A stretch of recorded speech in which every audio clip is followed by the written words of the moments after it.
Selamat datang kembali di sesi pembahasan mendalam kita. Kali ini, kita punya materi yang menarik banget nih. Mungkin agak sedikit menantang ya di zaman sekarang. Kita mau gali ide dari bab 7 sumber yang Anda bagikan, The Happiness Files. Judulnya aja udah bikin mikir, mengapa sedikit pengetangan diri bisa bermanfaat besar bagi Anda. Nah, ini kan kayaknya agak melawan arus ya.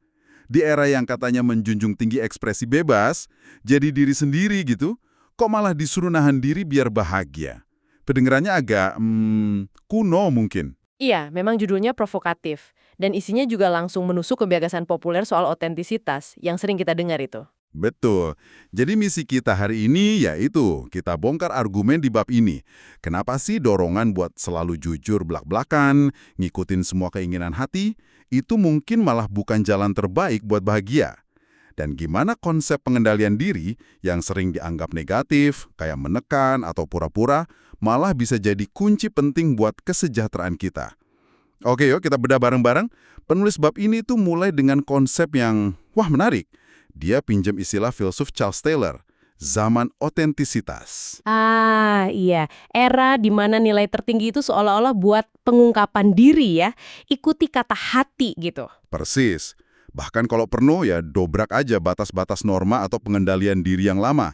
Kita lihat ini di mana-mana kan? Banget. Memoir yang super personal, reality show, curhat di medsos. Nah, itu dia.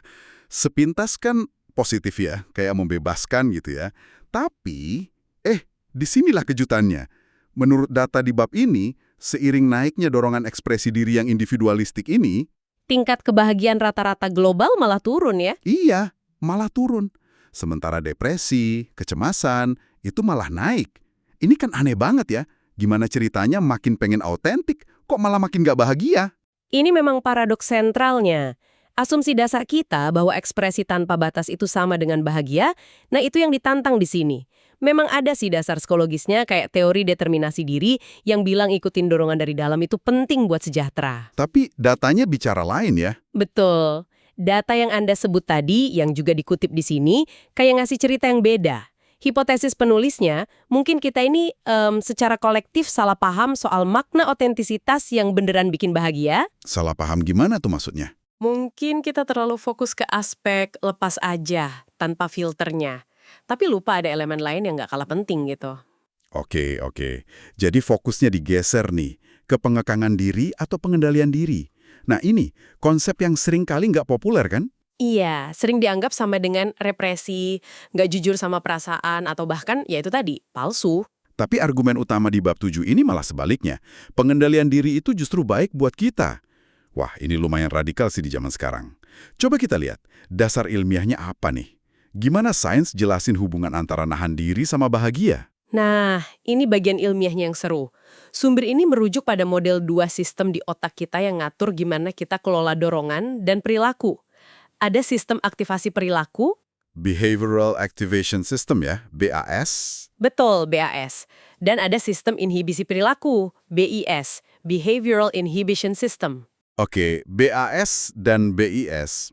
Analoginya gimana tuh biar gampang? Bayangin aja BAS itu kayak pedal gas mobil kita. Dia dorong kita buat kejar hadiah, cari stimulus positif, bikin semangat, pengen maju, pengen lakuin sesuatu. Ini yang bikin kita tertarik sama hal baru, peluang, atau seneng-seneng. Oke, pedal gas. Paham. Terus BIS. Nah, BIS ini kayak pedal remnya. Dia bikin kita waspada sama hukuman, konsekuensi negatif, atau ancaman. BIS ini yang bilang, stop dulu, hati-hati, atau jangan lakukan itu kalau ada resiko. Oke, gas dan rem. Jelas. Nah, tingkat pengendalian diri kita, menurut kerangka ini, itu tergantung banget sama keseimbangan dan kekuatan si gas, BAS, sama si rem, BIS ini. Maksudnya? Ya, orang yang pengendalian dirinya rendah, misalnya, bisa jadi karena BAS-nya terlalu kuat, gasnya kenceng banget, atau bisa juga BIS-nya lemah, remnya kurang pakem, atau malah blong sekalian. Wah, kalau remnya belum bahaya ya. Jadi impulsif gitu. Gampang tergoda tanpa mikir risiko. Tepat sekali, mereka cenderung gitu. Oke, analogi gas dan rem ini ngebantu banget. Jadi ada yang gasnya kuat, tapi remnya juga kuat. Ada yang dua-duanya lemah, dan macem-macem ya. Terus hubungannya langsung sama tingkat kebahagiaan gimana? Ada kombinasi gas dan rem yang paling oke gitu. Nah, Itu dia pertanyaannya. Sumber ini mengutip studi penting tahun 2018, Wise dan rekan-rekannya. Oke, studi WISE 2018. Apa temuannya? Mereka teliti hubungan antara profil BSBIS ini sama tingkat kebahagiaan yang dilaporin orang-orang. Hasilnya cukup jelas. Tingkat pengendalian diri yang rendah itu konsisten banget hubungannya sama tingkat kebahagiaan paling rendah. Oh, jadi makin nggak bisa nahan diri, makin nggak bahagia ya? Secara umum iya. Sebaliknya, mereka yang pengendalian dirinya lebih tinggi ya laporin kebahagiaan yang lebih besar juga. Menarik. Terus soal kombinasi gas dan rem tadi? Nah, ini lebih seru lagi. Ternyata, kombinasi yang paling buruk buat kebahagiaan itu profil BAS tinggi dan BIS rendah. Gas kuat, rem lemah. Betul, ini profil klasik orang impulsif, gegabah, yang selalu cari sensasi baru atau kepuasan instan, tapi kurang bisa nahan diri atau mikirin konsekuensi jangka panjang. Gaspol, remnya hampir nggak ada. Waduh. Terus kombinasi lain gimana? Nah, kombinasi lainnya, misalnya BAS tinggi, BIS tinggi. Gas kuat, rem kuat. Iya, jadi bisa ngendaliin dorongan yang besar. Atau BAS rendah, BIS rendah. Dua-duanya nggak terlalu kuat, jadi seimbang. Semacam itu. Atau BAS rendah, BIS tinggi. Gas lemah, tapi remnya kuat banget. Sangat hati-hati. Nah, ketiga kombinasi itu ternyata lebih efektif buat menghasilkan pengendalian diri yang lebih tinggi dan ujung-ujungnya tingkat kebahagiaan yang lebih besar. Wow. Jadi intinya punya rem yang berfungsi baik itu penting banget ya buat bahagia, nggak peduli seberapa kuat gas kita. Krusial, menurut temuan ini. Rem itu penting. Ini benar-benar menarik ya. Dan agak bikin kaget juga sih. Jadi profil impulsif, gas kuat, rem lemah yang sering kita kaitin sama spontanitas atau bahkan berani jadi diri sendiri di budaya populer, justru secara ilmiah hubungannya sama kebahagiaan paling rendah. Iya, ironis ya. Penulis bab ini terus ngehubungin profil BAS tinggi, BIS rendah ini sama fenomena modern. Kayak postingan medsos yang impulsif, komen pedes tanpa mikir, atau keputusan gegabah atas nama ikutin kata hati atau jadi autentik. Nah, pernah nggak sih Anda pribadi ngerasain tekanan sosial buat selalu tampil apa adanya, jujur brutal gitu, meskipun mungkin nyakitin orang atau ada konsekuensi lain? Apa ini bentuk otentisitas keliru yang dikritik di sini? Sangat mungkin itu intinya. Argumennya kan pemahaman populer soal autentisitas itu seringkali jadi pembenaran buat impulsivitas aja. Jadi kayak alasan gitu ya? Bisa jadi. Kita didorong speak your truth, tapi nggak selalu mikirin gimana atau kapan ngomongnya. Atau jangan-jangan itu bukan kebenaran tapi cuma emosi sesaat aja. Masuk akal. Terus sumber ini juga nyinggung faktor eksternal yang bisa bikin rem kita makin lemah ya. Betul, yang bisa nurunin kapasitas pengendalian diri kita. Contoh paling jelas ya alkohol atau narkoba. Secara fisiologis kan emang nurunin inhibisi di otak. Oke, itu jelas. Ada lagi. Faktor lain yang relevan banget di era digital, anonimitas. Ah, bener juga. Kalau nggak ketahuan siapa kita, jadi lebih berani ya. Iya, pas orang ngerasa identitasnya kesembunyi, di balik layar atau akun anonim, rasa tanggung jawab sosialnya turun. Rem bisnya kayak kendor, karena ngerasa nggak bakal kena konsekuensi langsung. Pantesan banyak banget perilaku agresif, trolling, atau nyebar hoax di dunia maya ya. Rasa bebas tanpa akibat itu nurunin kontrol diri. Persis. Ada satu lagi faktor menarik yang dibahas. Penyalahgunaan kekuasaan sosial. Maksudnya gimana tuh? Bab ini kasih contoh gimana orang yang punya kuasa pemimpin, politik, bos, atau figur publik kadang ngerasa punya hak istimewa. Hak istimewa buat apa? Buat ngebaikan norma kesopanan, privasi orang lain, atau aturan main yang berlaku buat orang biasa. Rasa entitlement atau merasa berhak ini bisa ngerusak pengendalian diri mereka sendiri. Godaan buat bertindak impulsif, lenggar batas, jadi lebih gede kalau ngerasa di atas angin. Wah, itu poin kuat banget. Dan ini ngejelasin kenapa, kayak yang disinggung sumber ini, ngikutin pemimpin atau figur publik yang terang-terangan nunjukin perilaku tanpa batas, langgar norma. Itu bisa kerasa membebaskan atau nyegerin ya di awal buat sebagian orang. Iya, seolah-olah mereka tuh simbol pemberontakan gitu. Tapi argumennya, jangka panjangnya, contoh kayak gitu malah bawa pengikutnya dan masyarakat ke arah yang lebih ngerusak. Runtuhnya kontrol diri di atas bisa nular ke bawah. Bener banget. Anda lihat pola serupa nggak di sekitar? Mungkin di interaksi sehari-hari, di medsos, atau di dinamika kelompok. Ya, cukup bisa diamati sih. Dorongan buat ngomong tanpa filter atau bertindak sesuka hati atas nama otentisitas itu bisa kelihatan di mana-mana. Nah, pertanyaannya jadi, apa ini artinya kita harus hidup pura-pura, jadi palsu atau nggak tulus, demi jaga harmoni atau biar bahagia? Kok kayaknya sedih banget ya dan nggak menarik gitu? Tepat, itu dilema utamanya kan? Nah, kalau gitu solusinya apa menurut bab ini? Penulisnya nggak nyaranin kita jadi robot tanpa perasaan kok. Terus gimana dong? Dia ngenalin konsep yang disebut peningkatan diri yang autentik. Authentic self-improvement. Nah, ini kedengarannya lebih positif nih. Tapi maksudnya apa? Bagaimana kita bisa perbaiki diri yang seringkali butuh pengekangan atau ubah perilaku tanpa ngerasa kehilangan autentisitas? Nah, ini inti jalan keluarnya. Coba kita kaitkan ya. Idenya bukan soal jadi nggak otentik, kayak pakai topeng atau nyembunyiin diri asli kita. Bukan itu. Oke, terus? Tapi lebih ke bikin pilihan yang autentik untuk menjadi versi diri kita yang lebih baik. Yang lebih sesuai sama nilai-nilai yang kita anggap penting. Bab ini merujuk ke konsep psikologi prinsip seolah-olah, as if principle. Ini akarnya juga ada di filsafat klasik, kayak Aristoteles. Prinsip seolah-olah. Gimana tuh?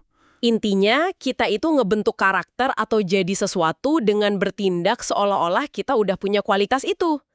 Aristoteles bilang, orang jadi pemberani bukan karena ngerasa berani, tapi karena konsisten melakukan tindakan berani. Oh, jadi doing is becoming ya? Melakukan adalah menjadi. Kurang lebih gitu. Kita jadi adil dengan berperilaku adil. Nah, dalam konteks ini, milih buat bertindak dengan apa yang penulis sebut keanggunan yang terkendali. Controlled grace. Apa artinya tuh? Ya, bertindak dengan pertimbangan, sopan santun, kontrol diri. Dibandingin sama hak istimewa tanpa batas, uncontrolled entitlement. Yang ngerasa berhak melakuin apa aja tanpa peduli dampak. Nah, milih si keanggunan terkendali ini bukanlah tindakan kepalsuan. Justru itu pilihan autentik tentang siapa kita ingin menjadi. Kita secara sadar milih buat ngebentuk diri ke arah ideal tertentu. Jadi, autentisitasnya itu ada di pilihan sadar buat memperbaiki diri, bukan di pelampiasan impulsif aja. Keanggunan yang terkendali itu bukan topeng, tapi hasil pilihan sengaja soal gimana kita mau berinteraksi sama dunia. Tepat sekali. Menurut argumen di bab ini, jalan keanggunan yang terkendali inilah yang secara statistik dan historis lebih konsisten bawa kita kebahagiaan yang lebih besar dan awet. Nggak cuma buat diri sendiri, tapi juga buat orang sekitar dan harmoni sosial. Wah, ini mengubah cara pandang soal jujur pada diri sendiri ya? Betul. Ini bukan soal neken esensi diri, tapi soal pakai kapasitas kita buat milih agency dalam ngelola dan ngarahin diri ke cita-cita pribadi yang kita anggap baik dan benar, yang kita pilih secara otentik. Ini soal ambil kendali atas pembentukan karakter, bukan cuma jadi budak dorongan sesaat. Menarik banget. Ngasih perspektif baru.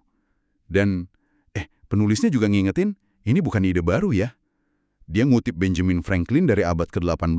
Betul sekali. Franklin, yang terkenal bijaksana itu, udah lama banget nyaranin pentingnya pengendalian diri, bukan cuma buat kebaikan individu, tapi juga buat kesehatan masyarakat. Ada kutipannya ya di situ? Ada.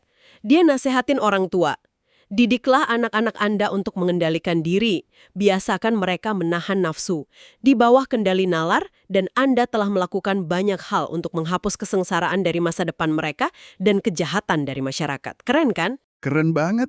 Ini nunjukin kalau gagasan soal pentingnya rem, BES yang kuat dan dikelola pakai nalar itu bukan temuan baru ya, tapi kearifan lama yang mungkin agak kita lupain di zaman autentisitas yang kadang kebablasan ini. Kearifan lintas generasi yang relevan lagi. Iya, ini bikin mikir deh. Kalau kita coba terapin konsep keanggunan yang terkendali ini di hidup sehari-hari, bentuk konkretnya kayak apa ya? Mungkin bisa kasih contoh. Gimana kelihatannya pas kita komunikasi, kelola emosi, atau ambil keputusan kecil? Nah, itu pertanyaan bagus buat refleksi kita semua. Bentuknya bisa macam-macam banget, tergantung konteks dan orangnya. Mungkin sesimpel nahan diri buat nggak langsung bales email atau komen medsos yang mancing emosi pas lagi panas. Kasih jeda dulu gitu ya? Iya, kasih jeda. Sejam atau semalam mungkin, baru respon. Itu udah bentuk pengendalian diri. Oke. Contoh lain? Atau pas lagi diskusi alot. Daripada ikutin dorongan buat bela diri agresif atau nyerang balik, kita pilih kata-kata yang lebih hati-hati, coba pahami sudut pandang lawan bicara, walau nggak setuju. Itu kan butuh kontrol emosi dan ego. Bener juga, butuh usaha. Atau pas ambil keputusan, mikir 2 kali sebelum beli barang impulsif, pertimbangin kebutuhan jangka panjang versus keinginan sesaat. Atau bahkan, milih buat nggak nyebar gosip atau info nggak jelas meskipun rasanya seru. Iya ya. Kadang godaan buat nyebar gosip itu kuat. Intinya tuh di jeda. Jeda antara stimulus, godaan, provokasi, keinginan, sama respons kita. Pakai jeda itu secara sadar buat milih tindakan yang sejalan sama nilai kita dan pribadi kayak apa yang mau kita bangun. Itu praktek keanggunan terkendali dalam aksi. Anda kepikiran contoh lain nggak? Tentu, banyak sih kalau dipikir-pikir. Nahan diri buat nggak motong omongan orang lain pas mereka ngomong, padahal udah gatel pengen nyampein pendapat. Nah, itu contoh bagus. Atau milih buat nyelesain kerjaan yang bosenin, tapi penting, daripada nunda demi seneng-seneng sebentar. Ini semua kan perlu semacam nahan diri dari dorongan alami kita ya. Betul sekali. Jadi, kalau kita simpulkan nih pembahasan kita dari bab 7 ini, takeaway utamanya apa dong? Kesimpulan gedenya gini. Pengekangan diri atau pengendalian diri itu nggak harus dilihat sebagai musuh autentisitas atau kebahagiaan, justru sebaliknya. Berdasarkan argumen dan data di bab ini, kemampuan buat ngelola diri secara sadar itu bisa jadi pilihan yang autentik menuju perbaikan diri. Authentic self-improvement tadi ya? Iya. Dan yang penting, kemungkinan besar ngarah ke kebahagiaan yang lebih dalam dan stabil. Ini secara mendasar nantang narasi populer zaman autentisitas yang seringkali secara nggak langsung malah dorong ekspresi tanpa batas. Yang ironisnya mungkin nggak selalu bawa kita ke sejahtera yang kita cari. Sebuah tantangan yang menarik buat direnungin ya. Artinya kita perlu definisiin ulang apa artinya jadi diri sendiri. Mungkin bukan cuma soal ngeluarin apa yang kita rasa sekarang, tapi juga soal jadi siapa yang kita pilih untuk menjadi. Tepat sekali. Dan penting diingat seperti yang tersirat di sumber ini, kedua jalan-jalan ekspresi tanpa batas yang didorong impuls BAS tinggi, BIS rendah, maupun jalan keanggunan yang terkendali, keseimbangan BAS, BIS yang lebih baik dipandu pilihan sadar, dua-duanya bisa dibilang otentik. Oh iya, gimana tuh? Ya otentik dalam arti keduanya itu manifestasi dari diri kita, dari pilihan yang kita buat soal gimana ngerespon dunia, keduanya ekspresi kehendak kita. Tapi argumen kuat di bab ini adalah bahwa cuma satu jalan, yaitu jalan keanggunan terkendali lewat perbaikan diri yang sadar. Yang mana itu? Yang itu tadi, yang tampaknya secara konsisten berhubungan sama tingkat kesejahteraan yang lebih tinggi, buat diri sendiri maupun lingkungan sosial kita. Oke, jadi pilihannya ada, tapi dampaknya beda ya? Kurang lebih begitu. Nah, ini tentu ninggalin pertanyaan reflektif buat Anda yang lagi dengerin.